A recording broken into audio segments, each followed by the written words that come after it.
Selamat malam ya. Kita lanjutin kembali obrolan mingguan kita ya tiap Kamis malam Jumat ya. Kemarin kita sudah sampai bahwa mana ini di diskusi ya. Biasanya kalau di bawah 500 tuh giving untuk getting, kalau 500 tuh giving memang untuk menyembuhkan ya. Giving untuk mensupport, giving untuk menumbuhkan. Seperti itu. Dan lanjut sekarang.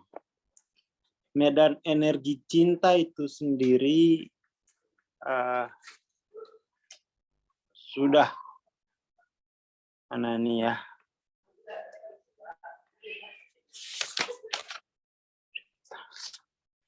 Kemarin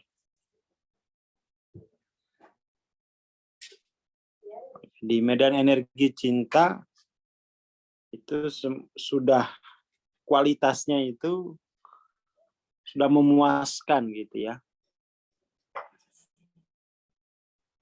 Dan cinta itu ada di mana-mana. Artinya apa ya?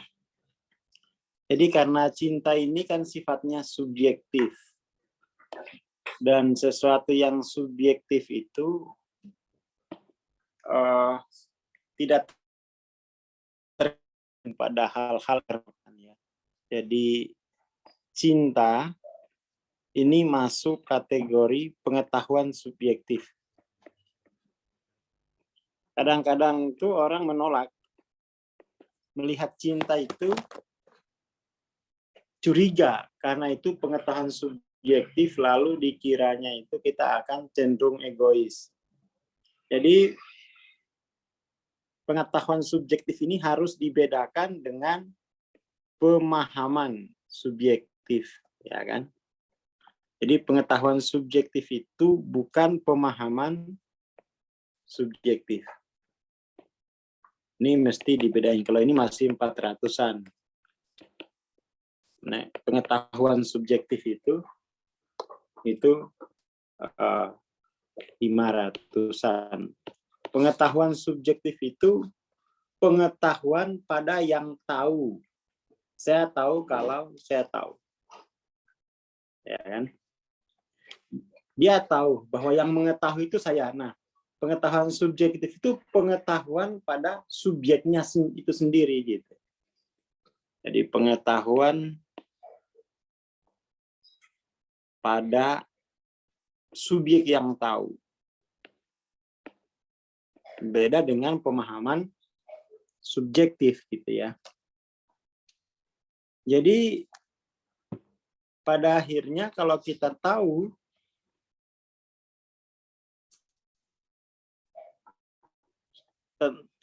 yang tahu gitu ya, mengetahui yang mengetahui. Dia tahu kalau dia tahu. Masih. Ntar dulu ya, tak buat oret. Jadi bentar, ya ini kita bikin di sini.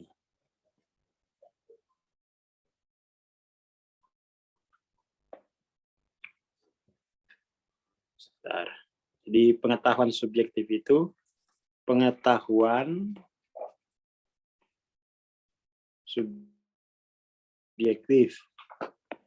Ini pengetahuan pada yang tahu, mengetahui yang mengetahui.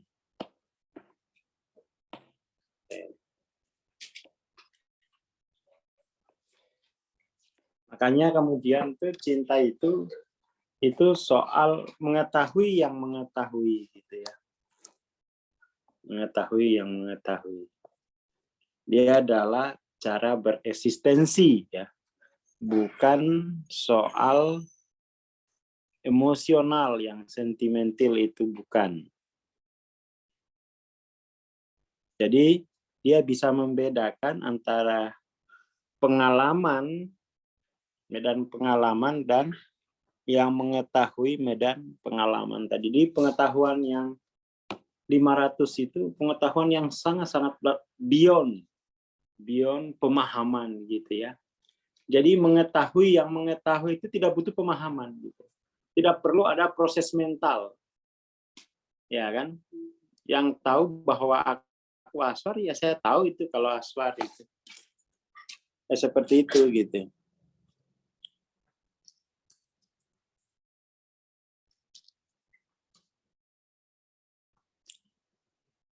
Kemudian jadi ini penting ya dibedakan. Soalnya seringkali itu dikiranya pemahaman subjektif. Ya kan? Itu kan menurutmu, itu masih pemahaman. Jadi ketika kita di pengetahuan subjektif, itu namanya konteks subjektif. Konteks subjektif ini berarti diri bukan lagi sebagai unit konten ya. Pada pengetahuan subjektif, diri tidak lagi sebagai unit konten. Karena diri tidak lagi sebagai unit konten. Ya kan? Diri tidak lagi sebagai unit konten. Itu artinya diri sudah sebagai feel ya. Sebagai feel yang meliputi seluruh unit konten gitu ya. Karena yang mengetahui itu bukan unit konten. Dia tidak tampak, dia adalah sebuah level kesadaran. Ini terkesan sederhana memang karena orang kita tidak perlu memproses apapun. Ya, tidak perlu bertanya, saya tahu kalau saya tahu gitu. Itu 500 seperti itu. Nah, dalam kesadaran seperti kemudian cinta itu tersedia di mana-mana. Karena yang tahu itu dia tidak punya kepentingan apapun. Ya kan? Yang tahu itu dia tidak punya kepentingan apapun, dia tidak punya masa lalu, tidak punya masa depan. Dia murni sebagai yang tahu apa itu masa lalu, dia tahu semua. Itu alasannya cinta tersedia di mana-mana, karena yang tahu itu tidak punya kepentingan, tidak terjebak dalam ruang waktu. Seperti itu. Kemudian soal perkembangan kesadaran ini, gitu ya. Mungkin di awal-awal, ya, kita mengalami kita mengalami kesadaran cinta itu pada kondisi-kondisi tertentu saja gitu ya, pada pada keadaan-keadaan tertentu, pada lingkungan tertentu saja itu aktif ya. Bangan itu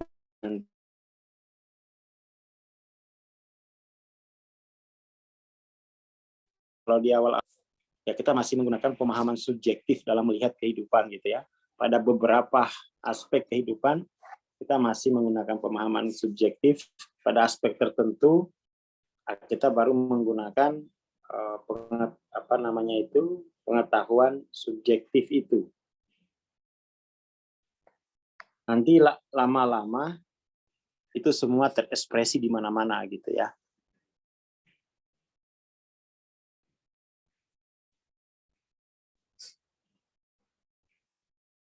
Jadi cinta itu pada level kesadaran ini ya, itu tidak ada harapan untuk balasan gitu ya, tidak giving for getting gitu ya. Karena memang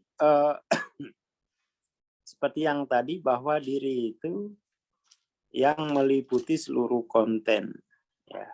Dia tidak memiliki kebutuhan. Jadi pada level dirinya sebagai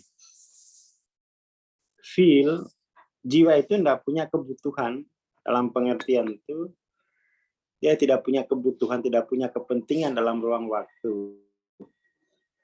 Tapi secara esensi dia hanya butuh Tuhan dalam pengertian itu sebagai source of self-nya kan. Ada kebutuhan spiritual yang terdalam itu, asalkan Tuhan tidak berubah, ya sudah tidak apa-apa, dunia berubah gitu ya. Seperti itu.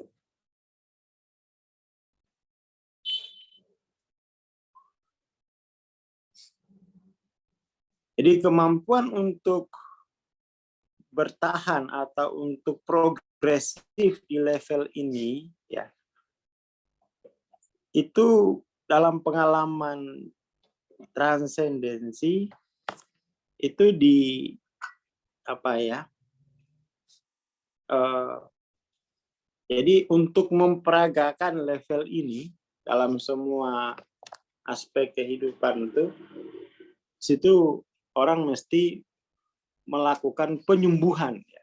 Menyembuhkan seluruh ingatan dirinya sebagai konten. Ini penting ya, kita tulis. Jadi untuk memperagakan level kesadaran cinta ini, itu biasanya membutuhkan proses penyembuhan diri,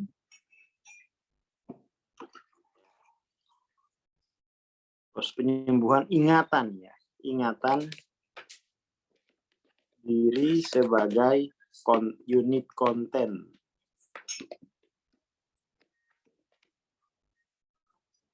Kalau enggak nanti tertarik lagi ke unit konten. Tolong tolong ditulis bareng-bareng.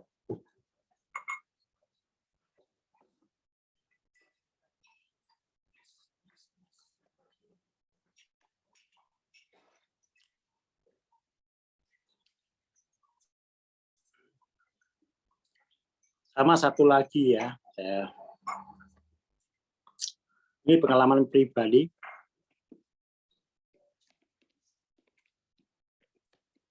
Itu lebih dominan memperagakan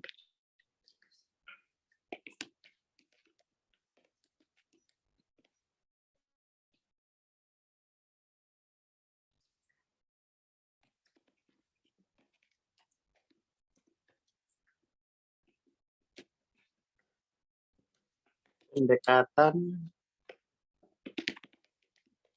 dalam menyelesaikan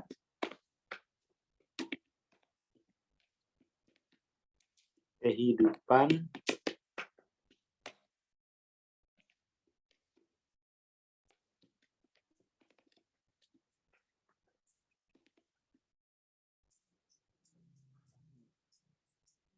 harus bergeser dari identifikasi masalah, dari proses ya, dari proses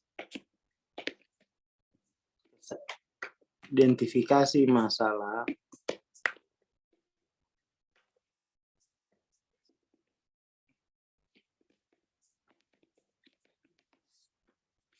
menuju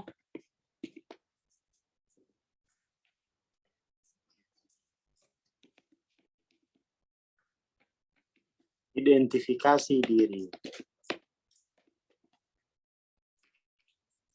Ini saya temukan tuh, biasanya orang itu paling ahli membahas masalah, ya kan?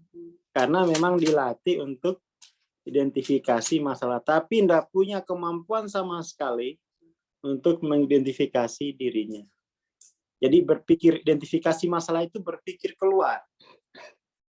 Identifikasi masalah itu kan membutuhkan pemahaman subjektif, tapi tidak punya kemampuan identifikasi diri. Ini cara berpikir. Jadi jago dia merumus mengidentifikasi masalah itu, tapi tidak mampu mengidentifikasi dirinya. Makanya harus bergeser ya dari level untuk lebih dominan memperagakan level cinta. Kita mesti punya kemampuan untuk mengidentifikasi diri, bukan mengidentifikasi masalah. Kalau mengidentifikasi masalah udah banyak yang kuliah itu ya.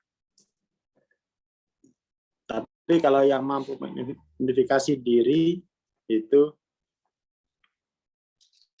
sedikit, hanya 0,4 ya di level 500 ini. Jadi tidak mudah itu.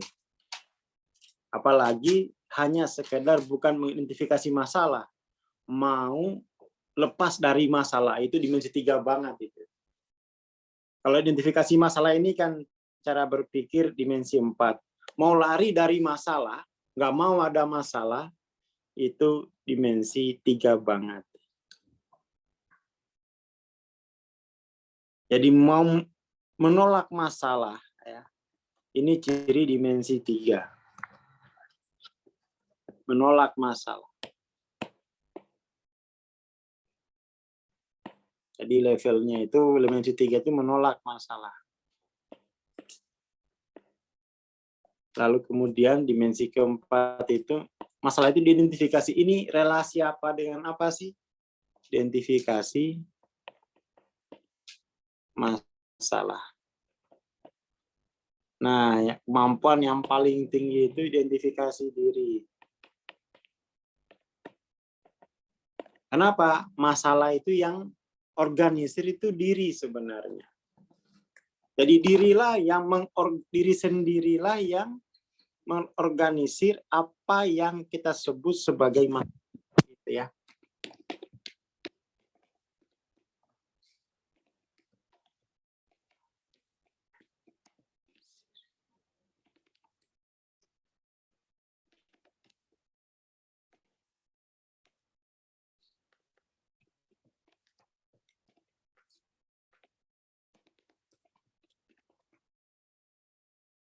Jadi daripada fokus masalah, lebih bagus temukan level kesadaran yang mengorganisir masalah tadi. Ya kan?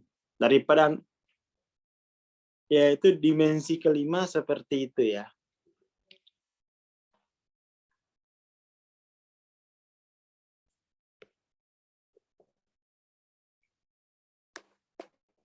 Jadi apa yang disebut masalah itu energi yang diorganisir oleh diri sendiri berdasarkan level kesadarannya. Jadi apa yang disebut sebagai masalah adalah energi yang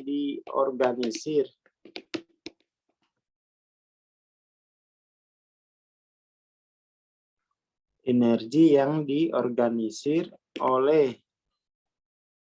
diri pada level kesadaran tertentu. Jadi kalau hidup kita penuh masalah itu, cek diri kita pasti yang organisir. Apa yang kita sebut masalah itu pasti itu yang organisir level kesadaran kita sendiri. Nggak usah ngelihat orang lain. Semakin melihat keluar, semakin rendah level kesadarannya. Artinya ya semakin bermasalah gitu ya.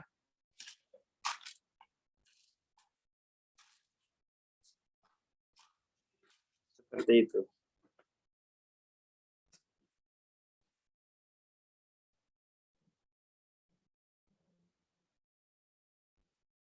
Jadi daripada fokus ngurusin orang lain, karena kita menganggap orang lainlah yang menyebabkan hidup kita bermasalah, mendingan itu kita terima kenyataan spiritual bahwa level kesadaran kita lah yang terus-menerus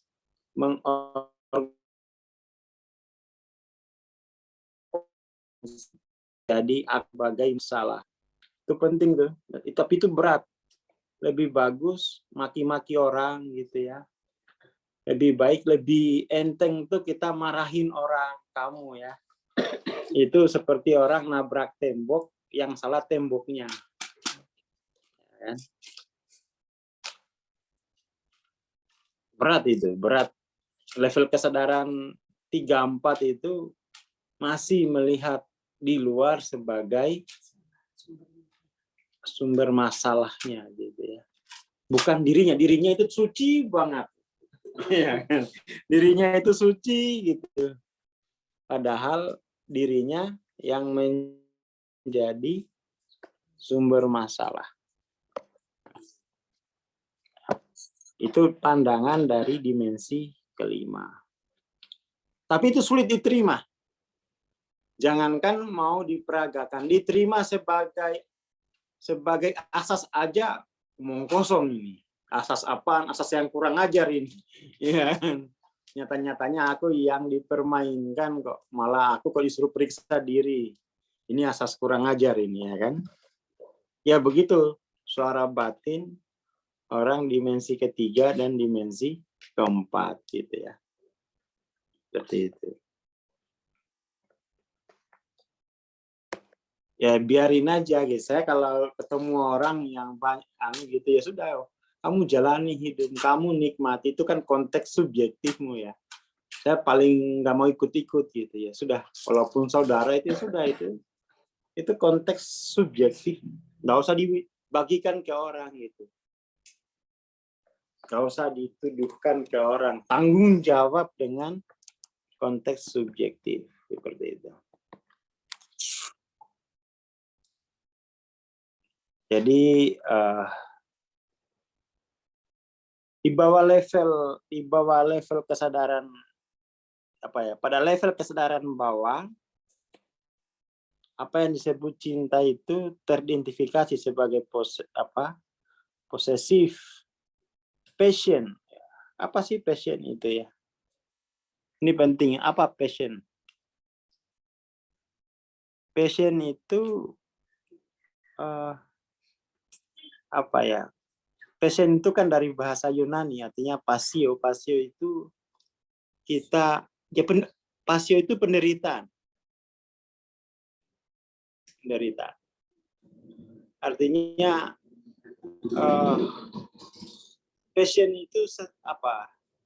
Menderita tapi kita kejar terus gitu kan. Itu kan passion kan gitu. Jadi menderita sih tapi dikejar terus. Itu udah passion itu ya. Sebagai passion. Romansa serta hasrat gitu ya. Yang itu kemudian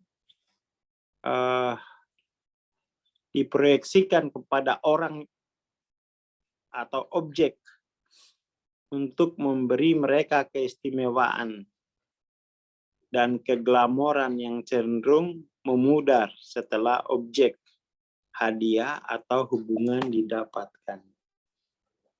Jadi jiwa yang level belum dimensi kelima, itu ada yang haus prestasi, haus pujian karena prestasi begitu ya.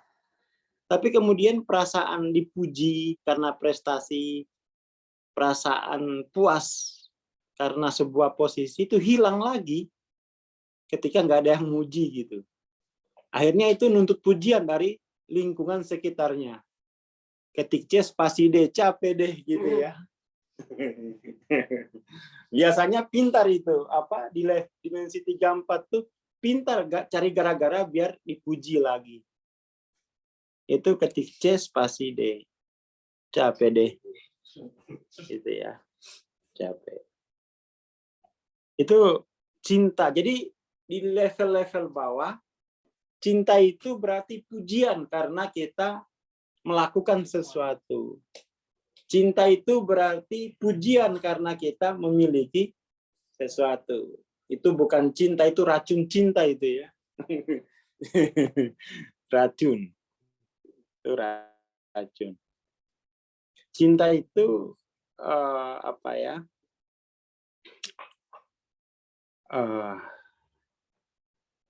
Apa namanya itu? Cinta itu sesuatu yang pengetahuan akan dia bukan tentang apa yang dimiliki gitu.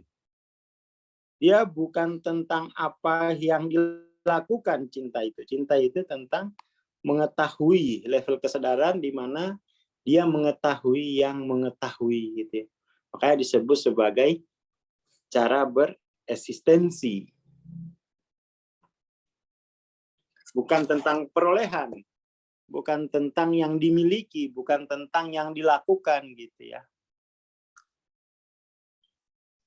Jadi kalau orang-orang yang masih merasakan cinta sebagai pujian yang diberikan karena kita memiliki sesuatu, pujian yang diberikan karena kita melakukan sesuatu, makin lama itu kepuasan semacam itu makin memudar.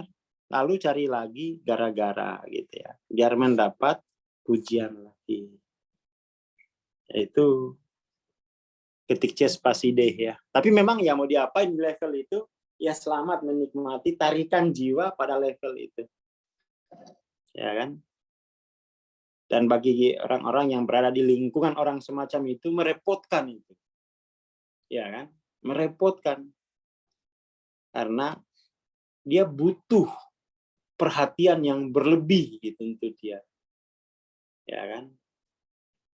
Dia butuh pengakuan lebih dari luar. Itulah yang disebut cinta gitu ya. Itu biasanya kalau dulu saya di apa ya, itu tambah nggak diperhatiin gitu, biar meledak sekalian aja, biar kebutuhan untuk mendapatkan pengakuan dari luar itu ya meledak gitu ya, biar tambah menderita dia.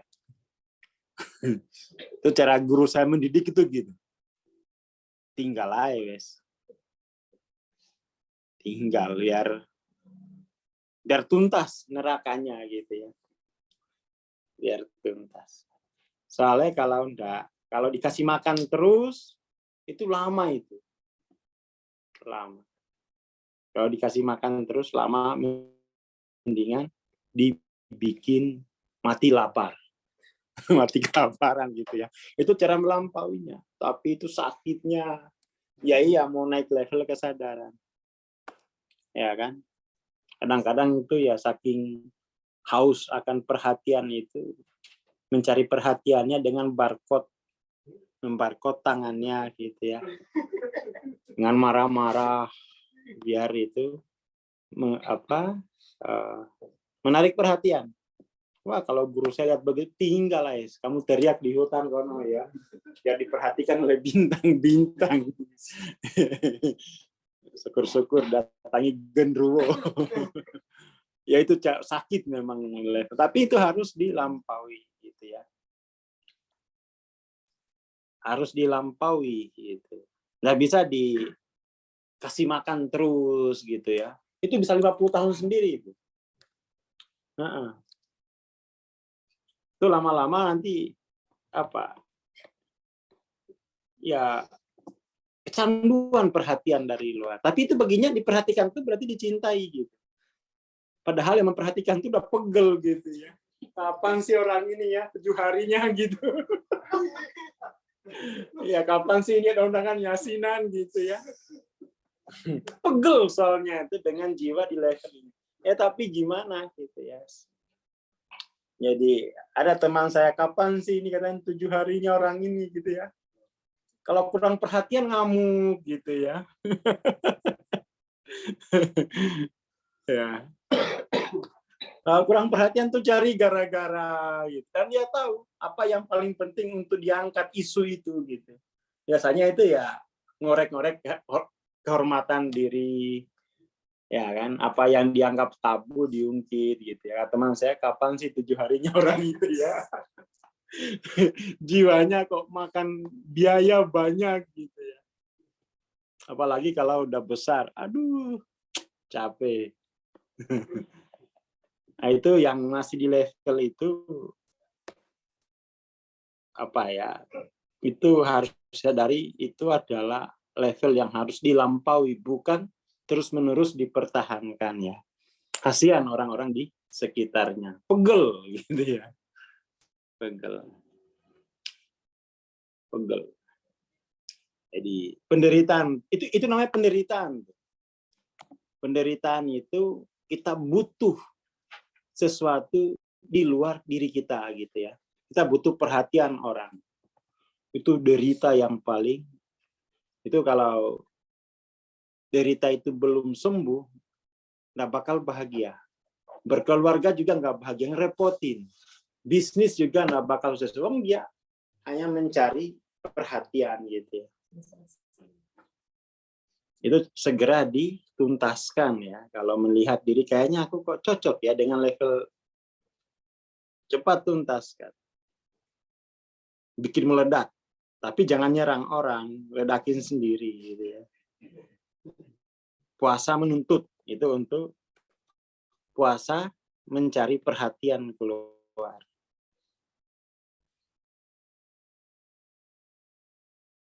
Cepat dituntaskan karena itu ya rugi sendiri sebenarnya. Orang kan dengan konteks subjektifnya masing-masing gitu ya. Seperti itu. Itu penting itu ya, itu penting biar cepat tumbuh, biar cepat sembuh, dan semua makhluk bisa berbahagia, nggak direcokin gitu ya, nggak direcokin. Ada juga kemudian tuh cinta itu berarti kemarahan. Aku marah karena aku cinta gitu ya. Itu cinta yang level dimensi 3.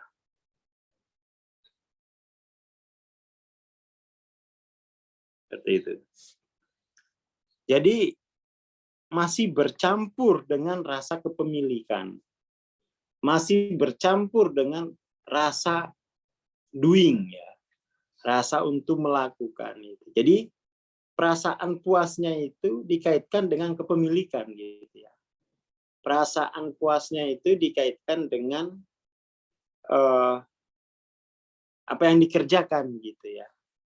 Nah, itu bukan cinta itu, tapi candu ya. Saya kira itu, dan teman-teman yang masih di level itu ya kita semua lah ya. Ya mari kita lampaui bareng-bareng, jangan dirawat. Karena itu nggak bisa digadai di bank buat modal ya. Nggak bisa digadai. Kalau usah dibesar-besarin itu, karena nggak bisa, kalau dibesarin emang mau dikuliahin apa gimana gitu ya. Seperti itu.